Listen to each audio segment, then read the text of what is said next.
stoked to have you on the Mark Divine Show. Thanks for joining me. Yeah, well, I'm very excited to be with you. I love the idea of doing podcasts. I've done several hundred now, Have you? and I love it because I don't even care if I'm talking to somebody who has a small audience or a large audience. It's just very Yeah. exciting that people are interested. And I was on one earlier today where the woman, it's not that big of a show, but oh my God, she was such a great host and such a quick-witted question asker that I actually listen to her podcast and love it. So I appreciate the opportunity, That's um, awesome. and I was looking forward to us sitting down in person. But this is just as good. Yeah, it's so much easier. Even though had I known you were in Solana Beach, you could have come up. I'm right here in Carlsbad as we speak. Yeah, that's That would have been cool. fun. Well, maybe if there's an occasion for another episode, another time, we'll do that. Yeah. Now I've read a little bit about what you've done, and I can't wait to get into it, David. But I always, you know, we're about, or I'm all about, really just getting into the heart of like what makes an individual Hmm. tick. Like, what were the interesting things in your life that really set you on the path to doing some pretty damn cool things, Yeah. unbeatably cool things, which you've done and you continue to do. So where are you from, and what were some of the influences that caused you to want to do this 4,700-mile bike ride and interview cancer patients and write these books? It's so cool. Yeah, so I was raised in the San Fernando Valley, Hmm. but in a very wacky household. I had parents that were nearly 40 years difference in age. And Wow. so I had a mother who was way too young to have kids and didn't really want them anyway, and a dad who was entirely too old to have kids and didn't really want them anyway. So, Oh yeah. my goodness. So, and they That's had no hilarious. problem making that clear, right? Right. They had no problem making that clear. And so when I was 18, I just went out on my own, and I think until I got to my mid to late 30s, I was so used to looking to others for approval, because I Hmm. never had approval from the parents, either Right. parent, or guidance, or for that fact, really any love or attention from them. Hmm. And then kind of in my mid 30s, I made a change and I said, whoa, whoa, whoa, wait a second. And through a number of different events, I just said, geez, maybe the guy in the mirror is more important than everyone else. Hmm. And that's what started it. So it was a long journey to get to the point where I wanted to uh, embark on this project. Right. But it all started with that kind of like, man, who are you and who do you want to be in this world? And why don't you answer to the guy in the mirror? That's where it all started. That's really interesting. So because if you have a strong set of parents who shape a value set and are always there for you, then oftentimes you can see how that has a lot of positive things, but then you may never look in the mirror and say, hey, is that really my story? Hmm. Right. And so you had the actual opposite contrast, which is pretty interesting. Yeah, What were the early influences, though, if it weren't your parents? Did you have mentors or peers, or what was the story that you were living in fear. those years? It was Fear. fear. At 18, I literally was probably 11, mature wise, Right. emotionally, a knowledge of the world, and that was exploited very early on. I was robbed at gunpoint at 18 of everything that I owned Wow. after my car broke down in a different city, Hmm. and was homeless and nobody to call, no one to call, and less than a buck in my pocket. And I think I just kind of lived with that. Like I gotta work harder than everyone else. So Hmm. my influencers were fear of Hmm. failure, Hmm. and I did have later in life. I worked at a big Wall Street firm Hmm. and started to run larger and larger businesses for them. In fact, I think the largest business I ran was about 110 million in revenues with a couple of hundred employees. So it was pretty big responsibility. And it wasn't until I was well entrenched in that career that I actually a mentor kind of came along in my life and taught me a lot of lessons. Hmm. The biggest teacher though for me has been endurance athletics. It's Hmm. like you know what SEALs are like. It's like when they're motivated to accomplish what they are told to accomplish, that's the thing that motivates them is That's right. is the sense of accomplishment and seeing what they're made of and seeing what they can do. Right. And I think endurance athletics, maybe a mentor here or there, maybe an influential person here or there, but really it was endurance athletics that was the biggest teacher for me. And what does that look like for you? Were you a triathlete, or what was your endurance Well, athletic I was a endeavor? overweight smoker, mid 30s, um, Okay. Okay. coming out of I was married to a violent alcoholic, and not living a very healthy and wonderful life. I was successful in business, had friends, whatever. Maybe my life wasn't terrible, but yeah, I was just at a very, very low point. And I decided at that point when I said, hey, look in the mirror and figure out, who the hell are you and who do you want to be? I didn't want to be a smoker. I wanted to be somebody that was athletic, something I'd never done in my life. Hmm. And I just said, what does that look like? And I wanted to be as opposite from myself as I had been, more than that, probably wanted to get in touch with myself for the first time, Right. because I was always looking to others for approval and validation and never to myself. And so that's when I said, oh, what could I do? So I said, let's Right. go run around the block, which an overweight smoker, 20-year smoker shouldn't be doing, but I barely did it. And Hmm. then I said, okay, let's run a mile and then 5 miles and then 10 and then 50 and then 100. Hmm. And then if I Nice. could do, run 100 miles, why don't I go start doing Ironman triathlons? And why don't I start doing 300-mile bike rides? And Hmm. endurance athletics became a real draw for me for on a number of different reasons. And Hmm. so what that looked like was just ever increasing in volume and duration events to see how far I could push myself and see what able to Hmm. accomplish. And so, what strategies did you develop that kept you from quitting Hmm. and motivated you? Because to go from an overweight smoker to running 300 miles or 100 miles, whatever. I mean, obviously that didn't happen overnight, and you must have developed some mental tools to guide you or help you. Yeah, well, I mean, listen, I love what you do, right? One of the things you do many things, but one of the things you do is have an inquisitive mind, and Hmm. that's to me is such a draw. Hmm. It's such a powerful quality to have. And there was a lot I knew in business and in my personal life that I kind of like, I already know. I know the answers to, but the thing I didn't Hmm. know was what I was made of. And I was Hmm. doing this race, Marcus. You got a picture. I was not the model of athleticism, but I went to go do a 87-mile rollerblade race from Athens, Georgia. Yeah, stupid. From Athens, Georgia to Atlanta, Oh my Georgia. God, Okay? that's So awesome. imagine, Just thinking and these about are that. we're not talking about a bunch of people on a Saturday in a park. These are athletes, right? They're going 87 Yeah. miles racing, 35 miles an hour on rollerblades. And I said, well, Jeez. that sounds like fun. I'll go do it. And about 30 miles in, I get to this one hill that's completely impossible. In fact, the other side, I almost died going down it. But I'm heading up this hill, and I reach this point. It's like upper 80s in humidity. I'm completely hit the wall. I'm Can you totally rollerblade uphill, or do you have to kind of like well. chop walk your way up it or something? Athletes can rollerblade uphill, Got right? it. Like a cross country skier, right? But Right. Okay. Yeah. for Yeah. me, it was horrible. And about a third of the way up that hill, I knew I was done. Like I had hit Hmm. every single like max out on every single measurement you could want to max out on, and I just said I'm done. And so I was ready. I was looking down the hill. You could see way down the hill, and I saw the sag wagon, and I'm like, I guess I'll have to wait for the sag wagon. And then I said, well, wait a second. If you wait for the sag wagon and let it take you home, then you already learned everything about yourself. You Hmm. realize what your max is. But if you could just figure out a way to take like one step, just go one more step, Hmm. and then you're going to learn something new, and Hmm. then go another step, you're going to learn something new. Every time you go a little bit further past everything you know about yourself, like you get to learn, you get to find out something new about yourself. And sometimes you got to Hmm. quit, but sometimes you don't. Okay. And I ended up going another 6 hours and made it to the finish line before the cutoff.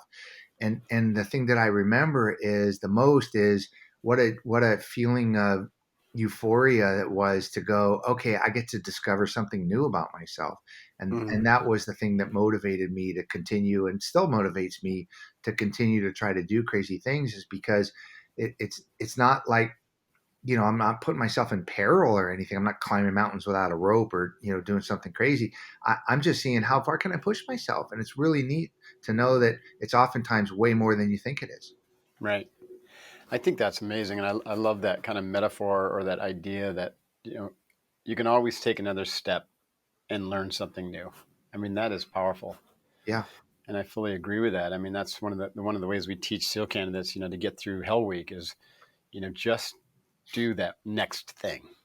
Take a breath and just do that next thing, right? Whatever the next thing is. Of course, you got to think about what that thing is. It's easy if you're in a race and you just have to take a step. It's a little harder, if you're in a firefight or, there's a lot of confusion going on. Yeah, but when you're doing something simple, and I'll never forget visiting the SEAL camp and seeing what's going on during that, Mm, and I remember seeing like the colored helmets of people that had quit, hmm. right? And then you Yeah, see like the the two white helmets because two officers quit, and it's like the first one was really hard for the first one to quit, but the second one was really easy because once they saw somebody else quit, then it was right. acceptable. Hmm. And I thought that's such a powerful lesson Hmm. because once you make it okay to quit, now again, sometimes you have to, right? Sometimes you have to, and you got to Hmm. know your limits.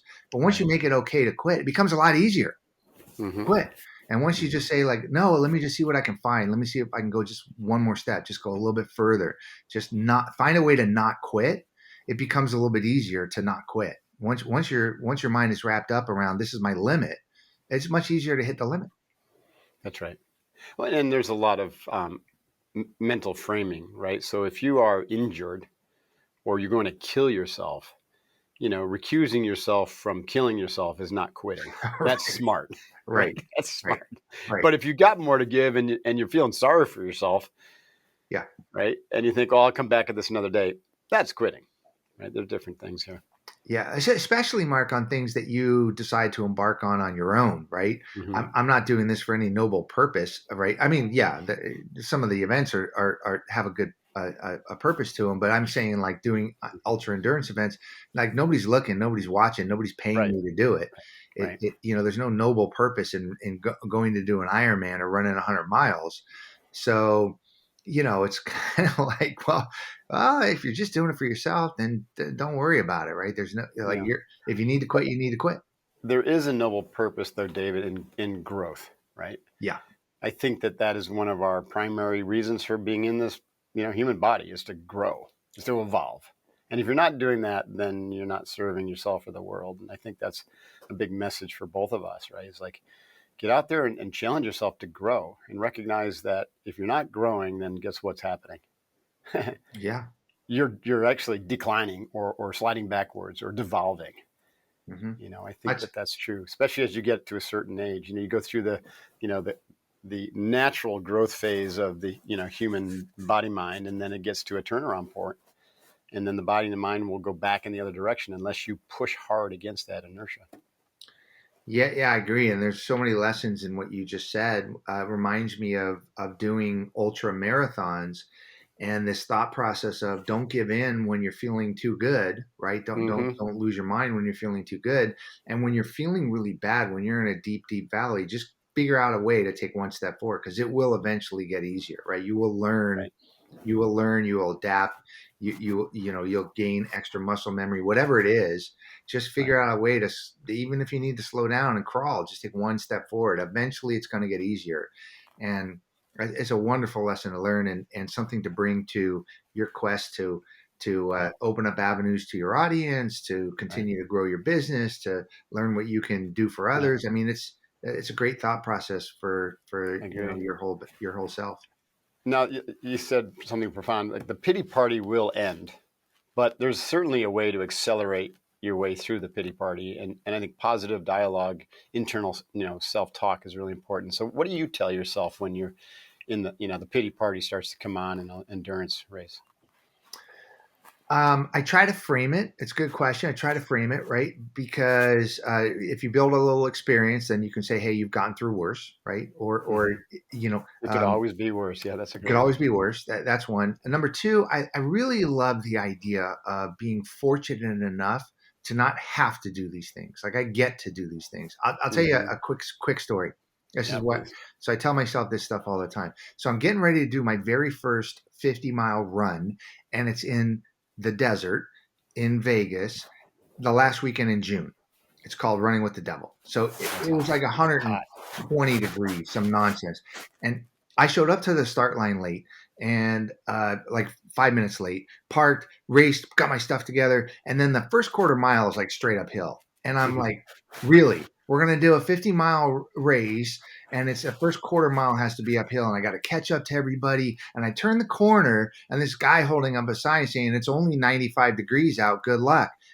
And I'm like, really? It's only 95 degrees. It's 6:30 in the Awesome. morning. It's 95 degrees. And I had this really bad attitude, Mark. And I just went, dude, like, you need to change your perspective. You paid for this race. You signed up for this. You did the training. You wanted to be here. So shut Right. up and change your perspective. And then I started to think, Mark, all the different ways that perspective, the word perspective, all the different Mhm. ways. Okay. And I'm like, Mhm. huh, perspective, the way a book is written, the way a movie is shot, the way that you Mhm. frame your thinking. You know, are you Mhm. looking third person? Are you looking for boom, boom, boom, boom, boom? And I'm Mhm. pondering the word perspective. And I honestly, Mark, I'm not even exaggerating. Like 4.5 later, I hit the turnaround and I'm like, oh my God, you just did 25 miles and you didn't even think about anything. All I thought about was changing my perspective. So It's my awesome. self-talk often involves understanding my perspective, trying to frame it properly, and then go, Right. okay, what are you doing? Like oftentimes when we complain about something or find something as a struggle, it's not that. It's something else. Yeah, I totally love that. For the last 5 or 10 years, I've been just really kind of starting to understand and experience more this spiritual truth that we when we open our eyes, the world wakes up to us. We don't wake up to the world. And so because of that, what we see out there is going to be a representation of our internal reality.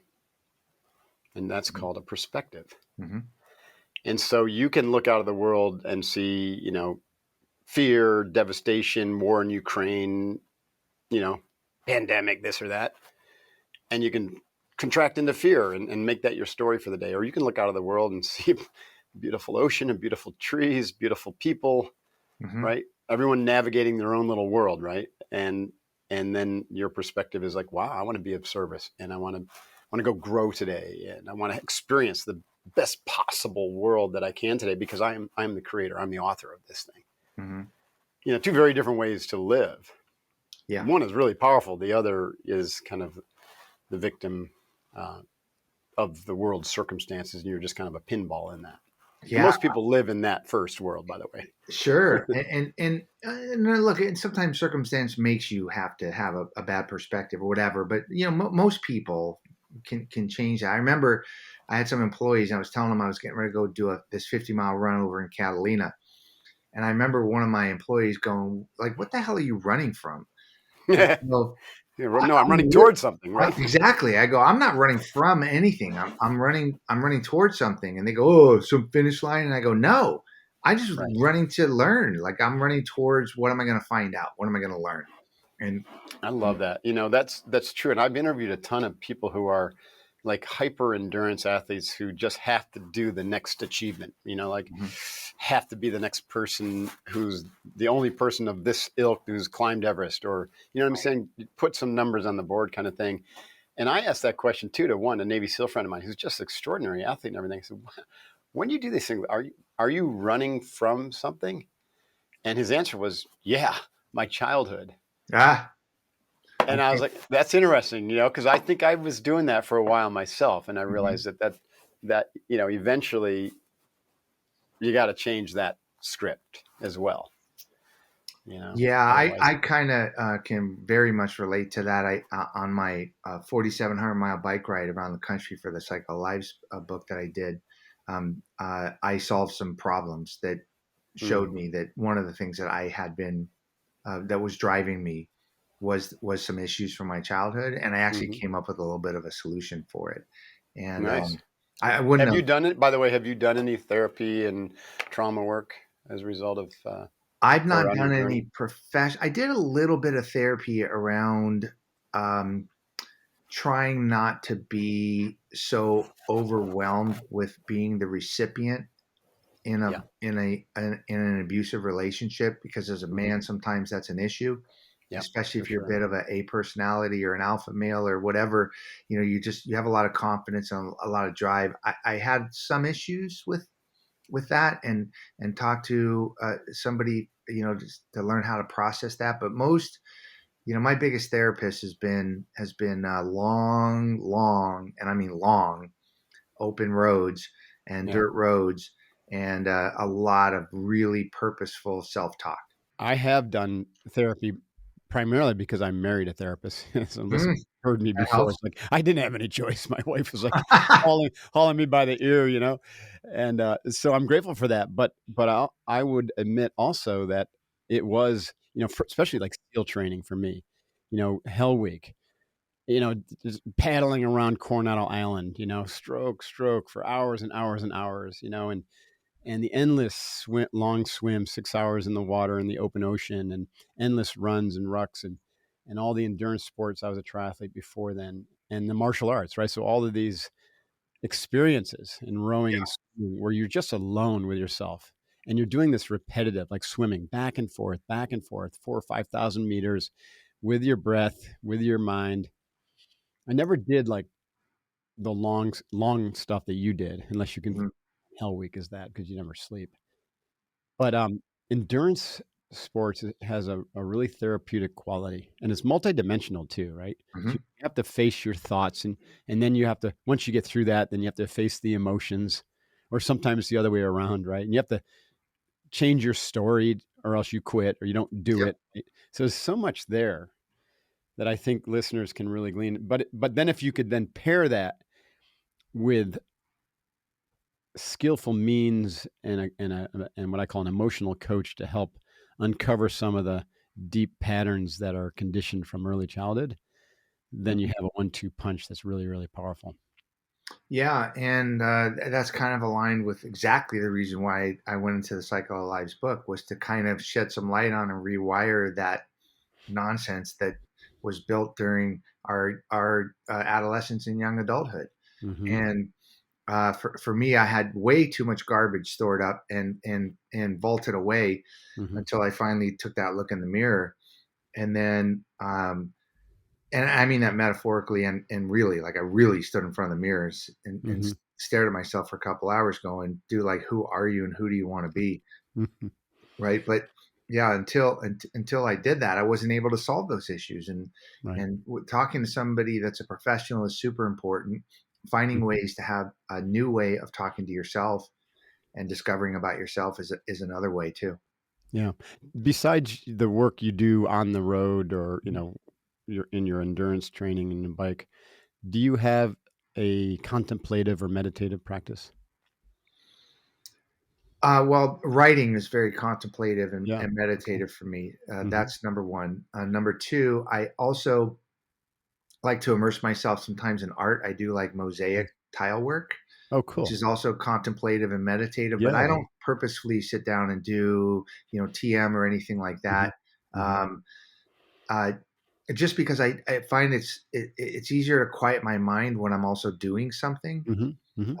And I over the years, certainly it didn't happen right away, but over the years, I've developed this kind of really neat ability to transition from the crazy busy juggling 10 plates, worrying about every appointment I got to have or that I'm going Mhm. to have or that I don't have yet or blah, blah, blah.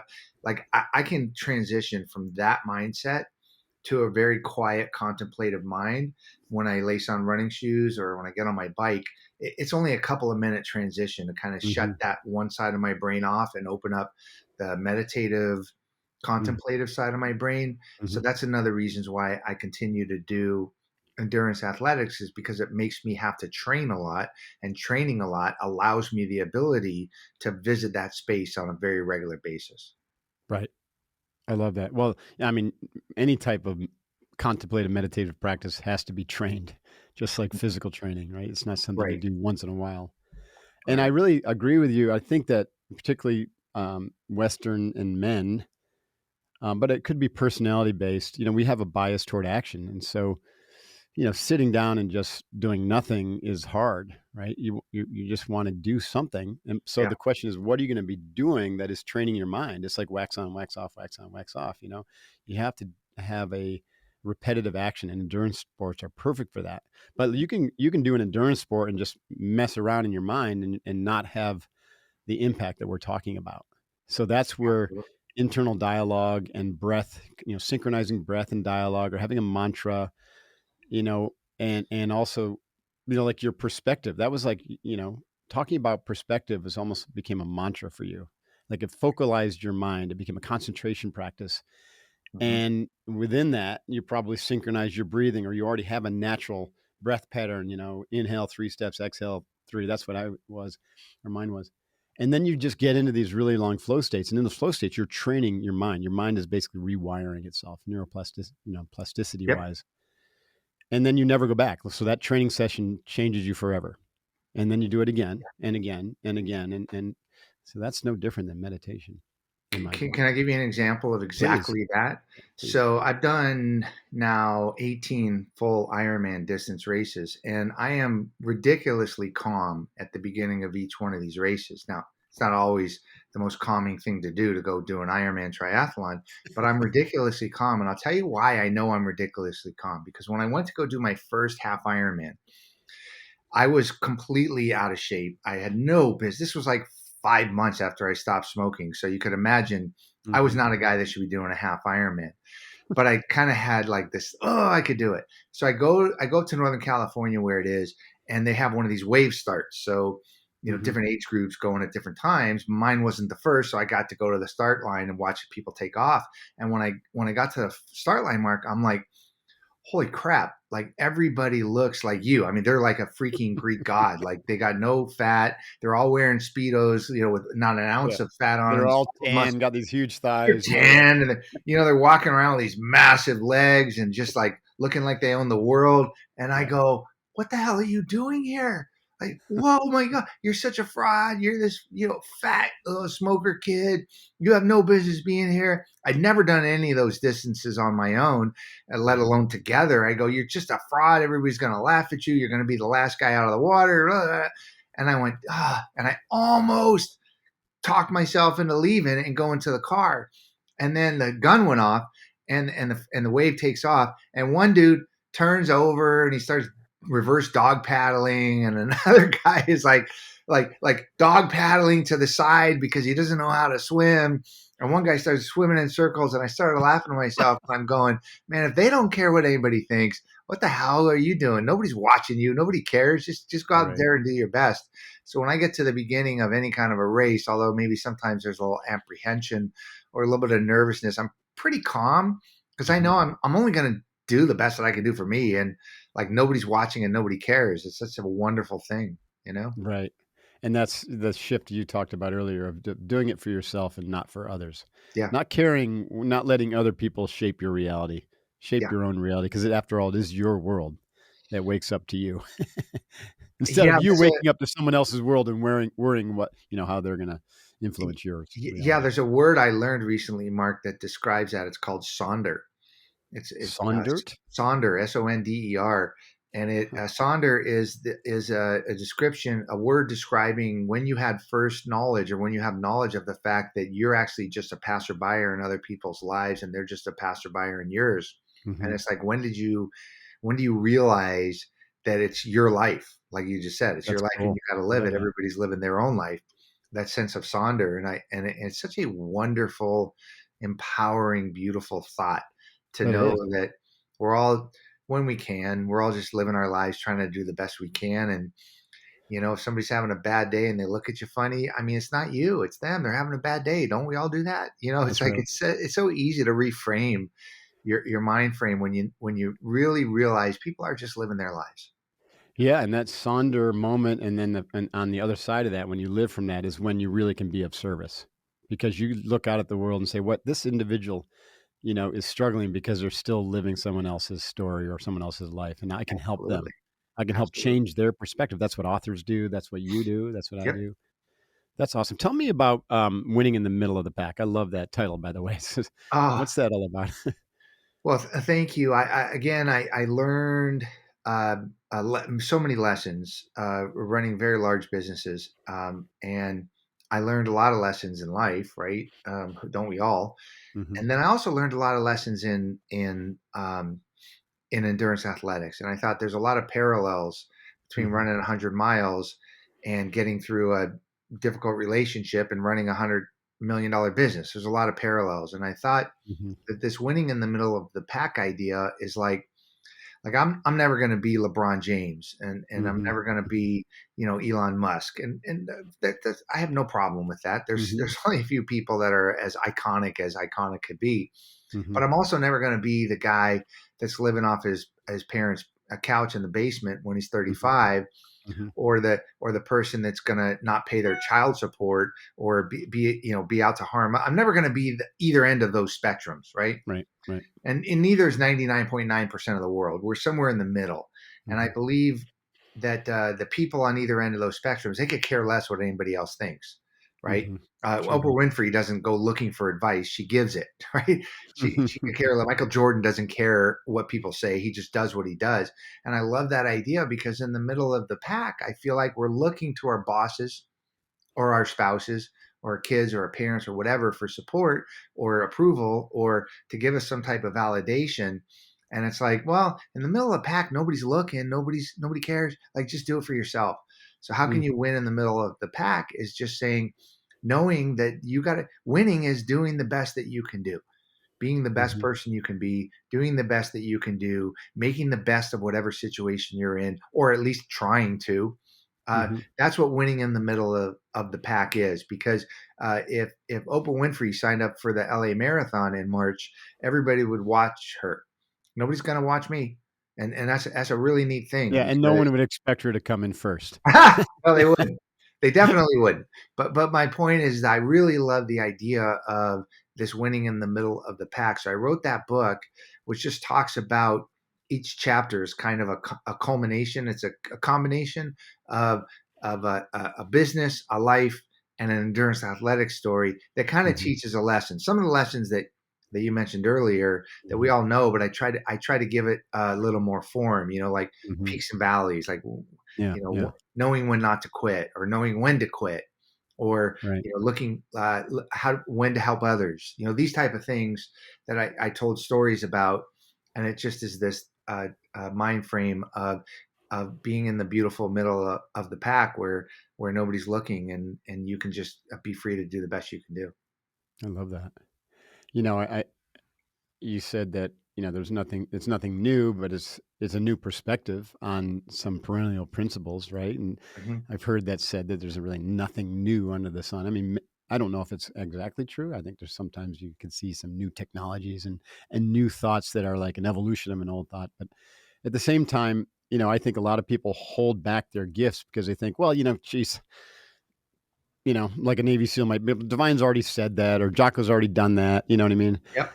But they're doing themselves a disservice because if you got a story to tell, then there's likely to be someone who's going to benefit from it. And the first person to benefit is you by getting your story out there. Hmm. And the people who read it, who listen to it, who jive with it energetically, it may be the first time they've heard that lesson or the first time it landed and they actually listened to it or were able to hear it. I mean, so Yeah. that's cool that you found Yeah. And found your voice, like that. yeah, and you're spot on. That was probably one of the biggest factors of who made my last book and who didn't. Was Hmm. the 15 people that actually eventually made the book, were all of them multiple times said, and we're talking about people that are very functional, very deep, Hmm. connective, authentic relationships with loved ones, families, coworkers, whatever. Very, people that process things. They all multiple times during our conversations over a couple of years said, like my life's not that interesting. I don't think anybody wants to hear this because they're just living their lives. Hmm. And Hmm. I'm like, no, oh no.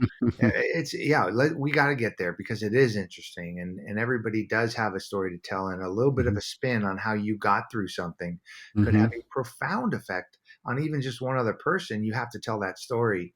Right. And so I love the humbleness that each brought to it of, hey, I'm just living my life. It's not that interesting. So what if I had cancer 5 different times? I'm sure you would have handled it. I'm sure you Right. would have handled it the same way. And I was like, are you kidding me?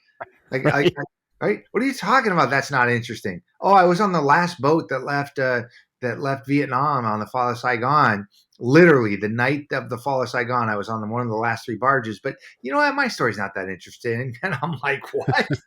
Like, what are you talking about? Your story is that. Everybody's story is that interesting. Um, Yeah. Not every minute of everybody's life is, but certainly the stories that shape us are. Yeah. And I love being able to uncover some of those stories and bring them. I love that. I agree with it. Everyone's got something, some story, which is extraordinary, but they tend to discount it. They think, ah, yes, compared to, David's story or Mark's story or whatever, it's nothing, but it is. And it's certainly important to them. And if it's important to them, like you said, it's important to someone else. So that book you're talking about is Cycle of Lives, right? And so tell Mhm. us about that story. Like, how did that come about and what was that like to write that? So when we talked earlier, and I mentioned about the kind of low point in my life, mid Hmm. 30s, overweight smoker, trying to figure out how to get out of a bad relationship, and I had two young kids, a 4-year-old twins at the time that I Hmm. needed to protect, and I got all this stuff going on, and I decided to say, okay, well, you got to start living your life on purpose and with meaning, and focused on the guy in the mirror, and I kind of saw this long journey ahead of me. At least I Hmm. hoped that it would be a long journey ahead of me of discovery and reinvention and transformation and all of this great stuff. At that same time, Mark, I got a call from my sister, who was already long into her healthy journey. Beautiful marriage, beautiful kids, great career, Hmm. great circle of friends, super comfortable with who she was and her place in the world and everything. She called me up and said, "Hey, I've got terminal brain cancer, and Mm. it's not going to be very good for very long."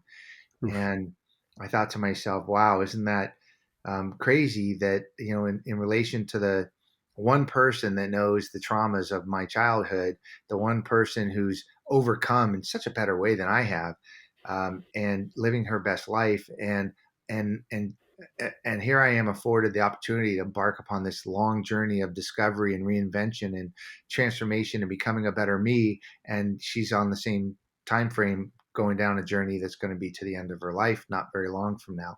Hmm. And it really touched me and gave me an opportunity to really delve into what she was going through and on an emotional level. And we had a ton of serious talks, and I just realized, Mark, that and you know this better than most people, so I'm not preaching. I'm just Hmm. telling my story. But when it comes to trauma, we're really good at triage. Like, Yeah. deal with the facts. How do we Yeah. solve the Let's fix it. situation? Right. Right. Exactly. Stop the bleeding. Like, deal with the important stuff. But if it comes to how do you feel about it, on the emotional side of it, it's not so easy to deal with, especially when it comes to hard conversations such as Hmm. trauma and abuse and death and these type Hmm. of things. Even the people that we're closest to, it's hard to have those conversations, even to Hmm. start those hard conversations about the emotional side. And I saw that over and over and over through Hmm. watching her go through this, that was a recurring theme. And I thought to myself, I'm not the guy that could ever give any answers to why it is and how to change it. But I think I'm a guy that could bring enough stories so that we could all gain some insight into what people Hmm. are going through, what they have gone through. So it might just tool us a little bit better to start those hard conversations and have deeper, Hmm. more connective relationships with the people that are important to us. Yeah, that's cool. That's really amazing. Yeah. So as far as this actual process for writing this book, did you ride your bike across the country or something and meet with all these people to get their stories, or how did it work? Well, that was an Which is a aspect cool of it. idea, by the way. Yeah, yeah. No, so Really so cool. here's what I did. It took a while to formulate the idea, but what I wanted Yeah. to do is, again, I didn't want to bring one person's story and say everybody gets something from it, Yeah. right? And I didn't want to bring a bunch of, and no offense to Jack Canfield and Chicken Soup for the Soul books, but I didn't want to give little a snippet that everybody could great. Right? I wanted really in-depth stories. And in Hmm. order to get in-depth stories and enough of them that I could cover the age, getting Hmm. cancer young, old, a fear of cancer to having cancer multiple times, Hmm. um, different types of cancer. And I wanted the perspective of a doctor and a patient, a loved one Hmm. and a survivor, first person, third person type stuff. Hmm. Hmm. So I wanted as much of a view as I could, And so I went, and also I wanted different emotional responses because you'd be shocked. I know everybody that's gone through something traumatic knows this, but you'd be shocked. I mean, people can have fear, anger, sorrow. They can have gratitude. Uh, Hmm. uh, I Hmm. mean, there's any emotional response you can imagine uh, is available to anybody going through any trauma. And so I thought, Hmm. wow, we're all connected by story and we're connected by emotion. So let me go find these people. And what I did, Mark, is I literally cold called hospitals and cancer centers and called Wow. friends and colleagues and asked for referrals on people they knew that had dramatic, inspirational, evocative stories. And I just started there and I collected many, many people that I could talk to. I spoke to a great number of them for a year, year and a half, some of them 2 years to really uncover the deepest, darkest, most powerful parts of their life story so Hmm. that I could understand how to better deal with them if I were to Hmm. run into them in my life. Hmm. When I was done, Mark, interviewing them for the most part, then I said, well, geez, if we're connected by story and we're connected by emotion, what better way to connect the people than to get on my bike and go meet them for the first time?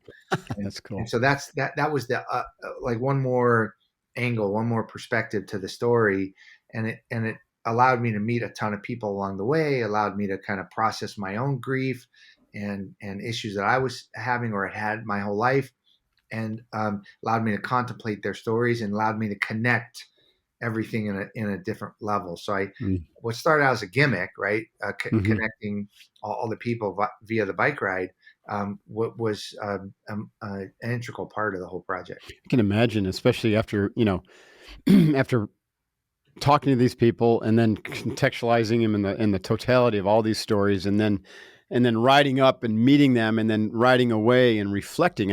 I mean, that's very different than just, taking a transcript and trying to extract, something from it. I could see that being a pretty cool process. And it Yeah, must have taken you a long time to write this book, by the way. it did take me a while to write the book, and the reason it took me a while, and I know you understand this, I'm sure your wife understands this, that when you're talking, especially because the stories are not anonymous, Right. so they're the real deal. You can look up the people and look at the places that I said they worked, and you'll see that Hmm. these are the people. Um, Hmm. when it comes to really difficult things, when you're talking about drug addiction or abuse, incarceration, abandonment, Hmm. suicide, Hmm. when you're talking about these really super crazy, impactful things that shape who people are as young adults and adolescents, and you frame that into the difficulties that they encounter later in life, such as cancer, um, um, no matter the perspective, then I mean, that's a big, bleeping responsibility to make Hmm. sure I get it right. And Yeah. man, I'll tell you, to get it right was something really difficult because Hmm. I'm asking people, here's what I want you to buy into that I'm hoping to accomplish. And then I'm sending them a story that says, hey, this is your life. And these are all the ups and downs about this one big issue. And did I get it right? It was really very nerve wracking for me and for them, I'm sure. I bet. That's amazing. When did you publish this book, by the way?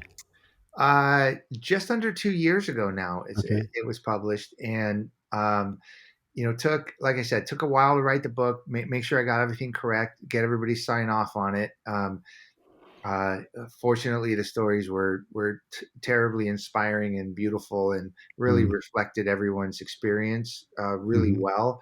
That was the benefit of having talked to them for so long.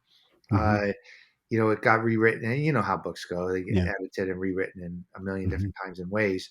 And then the book came out, and then the Audible. Not too long ago, I had 15 different voiceover actors do each one of the Oh, people in the cool. book. No kidding. So, Oh, yeah, that's so a neat way Audible to came do it. out. Audible's amazing. It is amazing. Yeah. Yeah. That's awesome. So what's next for you? Well, I'm going to keep doing this Hmm. until I stop running into people that tell me that the two things we're trying to accomplish aren't worthy anymore. When they say the two things aren't needed, then I'll stop doing this. And the two Hmm. things are, one, how can we better tool ourselves to start hard conversations? How can we understand when we say we don't have any idea what people are going through or what they went through? Like what's the true depth of that, and how can we connect to Mm-hmm. people on a meaningful level? That Mm-hmm. was one topic. So as long as we still need to do that, I'm going to still work on this. The other is 100%. There's not a lot of money in books, but 100% of the proceeds that come in from any book sales go to support the cancer charities and other charities that were chosen by the book participants as the Mm. recipients for any proceeds. So as long as these institutions still need money, I'm gonna still try That's to sell great. books and talk and do other Yeah. things so that I can raise funds. And then for me, it's just going to be continuing to write and hopefully bring stories that Mm-hmm. are impactful and moving and evocative. Yeah. So this isn't a book. This is a mission Yeah, for you. I love that. yeah. Awesome, David. So I've got your URL here, but I'd like to read it for those who aren't who are driving or may not come back to the website. And I want to just make sure that you have a dash between your name and the URL, and as I well do. as Yeah. okay. So David Richman RICHMAN.com/cycle of lives. Did I get that right? Yeah, it's David. It's either david-richmond.com or cycleoflives.org. Oh, Either way. okay. Cycle with a dash or just Just cycleoflives.org. cycleoflives.org. Oh, That's that's an easier one both go probably to to the same. They remember. both go to the same website, and Check. as you know, as everybody knows, most books are sold on Amazon. So True. you Yeah. can just look Yeah. up David Richmond Cycle of Lives, or you could look up Idiot That Biked 4,700 miles, or whatever you want to look up. You'll get me. That's awesome. David, it's been a complete joy to talk to you. Thanks so much. Thanks for your mission. And wow, let me know if there's any way I can support you. We're local San Diego folks. Yeah. And it's just awesome work. Really valuable, really powerful. No, you're welcome, and thank you for having me, Mark. Great talking with you. Yeah, it's my pleasure. Hoo-yah.